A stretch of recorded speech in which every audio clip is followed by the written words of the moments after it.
చేతిలో తీసుకొని ఇలా డాబ్ చేసుకోవాలి. వాటరీగా ఉండొద్దు కలర్, ఎందుకంటే గ్లాస్ కాబట్టి వాటర్ జారిపోతుంది అనమాట. ఎక్కువ కలర్ ఉండేటట్టు చూసుకోండి. తక్కువ వాటర్ యాడ్ చేసుకొని ఎక్కువ కలర్.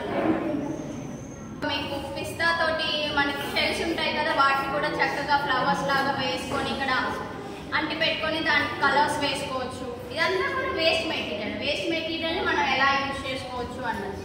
చూసారా గ్లాస్ ఎంత నీట్గా అయిపోయిందో వైట్ కలర్.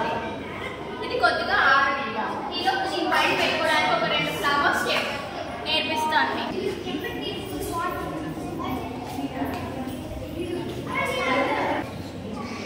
ఇప్పుడు దీని సిజర్స్ తోటి నీట్గా చిన్న చిన్నగా పెటల్స్ వస్తాయి అన్నమాట మనకి.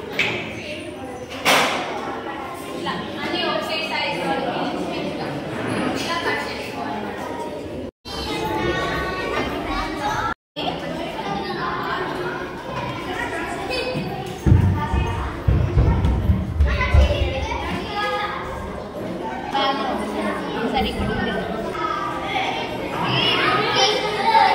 ఓకే, సో మన దగ్గర ఇప్పుడు ఈ పేపర్ ఉంది కదా, దీన్ని మనం నీట్గా ఇక్కడ రోల్ చేద్దాము.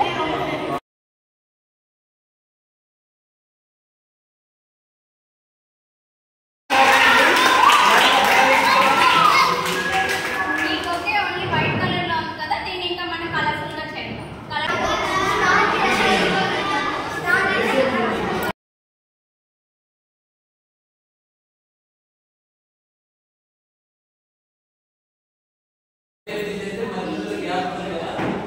गैप